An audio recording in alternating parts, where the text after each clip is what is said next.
আম্মুকে ছেড়ে দাও। তুমি কি আজকে এখন আমাকে বিয়ে করবে নাকি? আম্মাকে বলো না আমাদের বাসায় চলে আসতে, আমাদের বাসা তো ফাঁকাই পড়ে থাকে। কিন্তু তোমার বউ? ওকে যদি আমি বই মনে করতাম, তোমাকে আমি বিয়ে করেছি কিসের জন্য? শোনো না, আমার না ভীষণ ঘুম পাচ্ছে, আমি এখন একটু ঘুমাবো। বলো না রুম ঠিক করতে। এই রুম ঠিকঠাক হয়েছে? তাহলে দাঁড়া আছিস কেন, যা। এখন থেকে এই যে সংসার পুরাটাই তোমার। আম্মু আমাকে কি আব্বু স্কুলে দিয়ে আসবে না? না মা, এখন থেকে আমি তোমাকে স্কুলে নিয়ে যাব। এই যে আপনি যদি এখন স্কুলে যান তাহলে রান্না বান্না কে করবে? রান্না করে রেখেছি।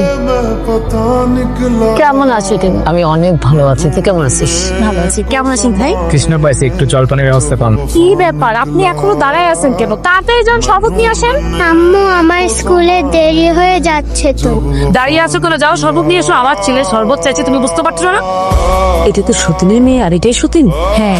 এখনই কি করে বের করে দিচ্ছিস না কেন? আরে মা, একদিনে কি করে বের করব? কিন্তু যথেষ্ট চাপের উপর রাখছি। নো, এই চাপে তো হবে না, কৌশল করতে হবে। কি আমার ফাইলটা স্যার একটু। আম্মা কিছু বলবেন? কিছু লাগবে? তোমার আগের বউ এখন এই বাসায় থাকে, আর আমার মেয়েটা সতীনের সংসার করছে। এটা আমি কোনোভাবেই মেনে নিতে পারছি না। তুমি দ্রুত সিদ্ধান্ত নাও কি করবে। আরেকটা কথা, আমার একটা উপকার করবে? কি উপকার আম্মা? না, অনেকদিন আগে আমি একটা ডায়মন্ডের হার বানিয়েছিলাম, মানে অর্ডার করেছিলাম। ভাবছিলাম তোমাদের অনুষ্ঠানে আমি আমার একমাত্র মেয়েকে সুন্দর করে সাজিয়ে পরিয়ে দেবো, কিন্তু একটু ঝামেলা হয়ে গেছে। কি জানো আম্মা? আমি যখন গহনাটা অর্ডার করি তখন কিছু টাকা বাকি ছিল, 1,00,000-2,00,000 টাকাটা তো পরিশোধ করতে হবে, তাই না? ঠিক আছে আম্মা, আমি আপনাকে টাকাটা দেবো, আপনি কোনো টেনশন নেবেন না।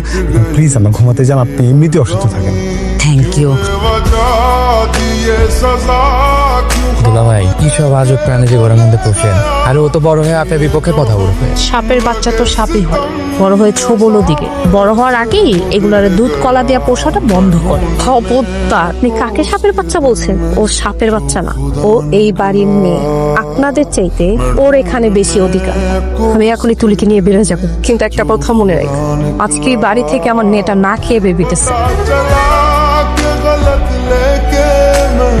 স্যার আপনার তো ঘুষ খাওয়ার ভিডিও ভাইরাল, আপনি কিন্তু অফিসে আইছেন না স্যার। ম্যানেজার আপনারে বরখাস্ত করছে আর থানায় জিডিও করছে, পুলিশ আছে। আরে দুলা ভাই তো ঘুষ খাইছে, এই ভিডিও দেখতেছি ভাইরাল, ওর চাকরিও না, আবার পুলিশও বুঝতেছে। কি বলিস? এই যে দেখো। আম্মা এখন কি হবে আমার? কি হবে? এই বাসা থেকে পালাতে হবে, এখানে থাকা যাবে না। এখানে থাকলে দুর্নীতি অপরাধে হয়, তারপরে যে চুরির অপরাধে, ঘুষখোরের অপরাধে তাকে পুলিশ খুঁজবে, তার বিরুদ্ধে মামলা হবে, তাকে অ্যারেস্ট করবে। তখন তো আমাদেরকেও ধরবে, আমরা এখানে আছি না। আম্মা যা কইছে এটা কিন্তু সত্যই কইছে। কথা বলিস না, ব্যাগ গুচ্ছে তাড়াতাড়ি। আপনারা কোথায় যাচ্ছেন? এই ঘুষ করে চুপ, একদম কথা বলবি না। দূর মিয়া, আপনার মতো একটা দুর্নীতিবাজের জন্য আমরা সবাই বিপদে। এই, আমার মেয়ে তোর সাথে সংসার করবে না। তোর সাথে সংসার করে কি জেল খাটবে? আমি জেল খাটবো? তুই একটা ঘুষখোর, তুই একটা আসামি, অপরাধী, তোকে পুলিশ অ্যারেস্ট করবে। আমি বাবা এসবের মধ্যে নেই, আমার মেয়ে তোর সাথে সংসার করবে না। চল ব্যাগ গুছা, চল। আম্মা এই সময় এই বিপদে আপনারা আমার এখানে ফেলে চলে যাবেন? যে একটা বউরাই খাবারে বিয়ে করতে পারছে, সে তো লোভে পড়ে আরেকটা বিয়ে করতে পারে, আর সে তো বিপদে পড়লে আমারেও ফাঁসাই দিতে পারে। আম্মা, আমি কিন্তু এই সংসার করব না। তুমি কি বলতে যেতেছো? চুপ!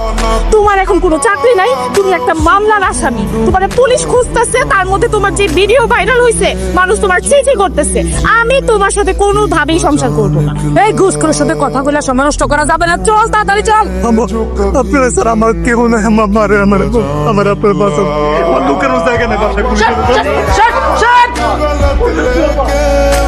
पता निकला, पता चला कि गलत लेके मैं पता निकला, मैं ढूंढने को তুলি, आने में কি রে তুলি? निकला, তোর পড়া হইছে? मैं ढूंढने হাতে নিচে কি দাও? মা খাটের নিচে আব্বু। কি কষ্ট? निकला।